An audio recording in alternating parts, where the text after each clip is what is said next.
Bismillahirrahmanirrahim. Assalamualaikum warahmatullahi wabarakatuh. Ketemu sama-sama lagi kata Pak Ahmad. Kali ini kita bahas sedikit topik yang membuat saya agak ikut ini ya, prihatin gitu.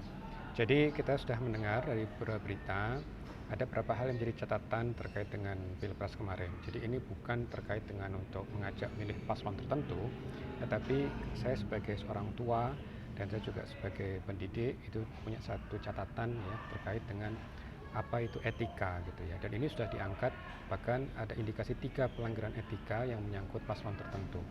Bahkan ini yang dipikirkan gitu ya, ada prosedur yang tidak benar ya, yang menyalahi etika, walaupun secara hukum, secara aturan tidak melanggar. Jadi kita tidak mempermasalahkan itu, tapi terlepas dari ritual 5 tahunan, tentu kita perlu juga memikirkan masa depan, bagaimana pendidikan etika kita. Nah, ini dari survei Litbang Kompas sudah menunjukkan bahwa memang mayoritas orang yang disurvei itu mengatakan 95% etika politik itu penting gitu ya. Tentu mereka tidak bertanya apakah paslon tertentu itu tidak beretika ya, tidak bertanya itu, tapi secara konsep semua orang sadar bahwa yang namanya etika politik itu penting, 95%. Nah, kalau kita lihat dari proporsi pemilih tahun 2024 ini kalau kita lihat ada shifting yang menarik, yaitu hampir 50% mendekati 60% itu generasi muda. Gabungan antara generasi Z, Gen Z, dan milenial. Gitu ya. Terutama mereka yang lahir di atas tahun 1995. Gitu ya. Saya sendiri punya 2 anak Gen Z, gitu ya. Nah, jadi pertanyaannya, kalau tadi polling tadi mengatakan 95% itu mengatakan etika itu penting, lalu ternyata sudah ada bukti pelanggaran etika dalam proses pendaftaran paslon, itu kalau kita mau melihat konsistensi data, harusnya di kalangan Gen Z atau di kalangan milenial itu tentu ada suatu hal yang konsisten. Namun kenyataannya kalau kita lihat dari berbagai polling, dan ini solid datanya, dari berbagai macam lembaga survei mengatakan bahwa hampir 60% lebih itu mengatakan mereka Gen Z terutama ya, memilih paslon nomor 02. Nah, jadi ini satu hal yang cukup menarik ketika di polling Kompas mengatakan bagi mayoritas responden etika itu penting.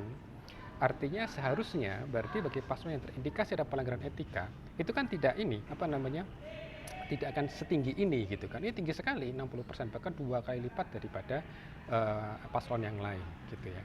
Nah, jadi dan ini yang menarik kalau kita lihat dari catatan MK misalnya, itu sudah ditetapkan bulan November. Tapi ternyata popularitas paslon 02 ini luar biasa. Bahkan tetap menanjak terus gitu ya di kalangan Gen Z. Nah, ini Gen Z ini menarik ini. Kalau kita lihat dari sisi apa sih pandangan mereka tentang etika gitu ya. Ini dulu Pak Muhadjir Effendi pernah mengatakan bahwa Gen Z ini cenderung pakai logika, artinya mereka cerdas gitu ya, pintar, tapi abai etika gitu ya. Nah, tentu pernyataan ini tuh kan menarik perhatian. Apakah memang mereka lahir itu tidak punya etika ya, nir etika? Tentu saya tidak, karena kita tahu secara genetik mereka itu ya manusia ya, sama seperti kita dulu gitu. Jadi apakah mungkin karena epigenetik? Nah, ini kita bahas yang lain ya, epigenetik itu juga menarik. Tapi tentu bukan masalah terlahir dari sononya, mereka itu seakan-akan tidak punya etika. Atau mungkin mereka melihat etika yang sedikit berbeda. Nah, coba kalau kita lihat di masa-masa perang saat ini, Israel melawan teman-teman kita di Gaza, di Palestina, itu Gen Z itu luar biasa, pendorong pro Palestina, dan mereka lah dibalik aksi boykot. Dan kita tahu aksi boykot ini itu betul-betul menundukkan banyak sekali gerai minuman ya, dan itu sampai tutup misalnya gitu. Nah, artinya apa?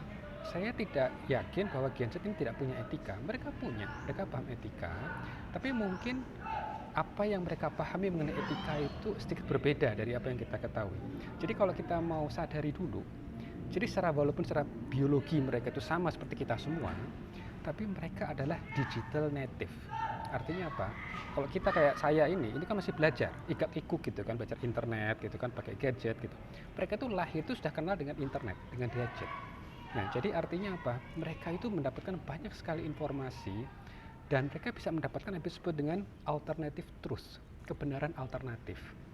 Nah, ini yang menjadi isu ketika di memperburuk dengan situasi adanya fakta fatherless, di mana generasi Z ini termasuk kelompok di mana ayahnya itu ada secara fisik tapi tidak ada secara keseharian.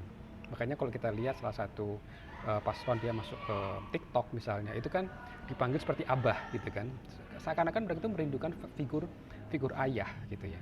Jadi kenapa mereka itu seakan-akan mengidolakan paslon 02 misalnya, itu mungkin bukan karena mereka itu tidak punya etika, tapi nampaknya mereka lebih pragmatis. Kenapa? Karena kalau kita bicara etika itu kita bahas mengenai teladan gitu ya. Jadi ini adalah sebetulnya PR buat kita semua ya, bahwa nampaknya di masa-masa sekarang ini, terlepas dari ritual 5 tahunan ini, kita tidak mempermasalahkan siapa nanti yang akan harus menjadi presiden, itu bisa menjadi bahasan yang lain, saya tidak ke arah sana.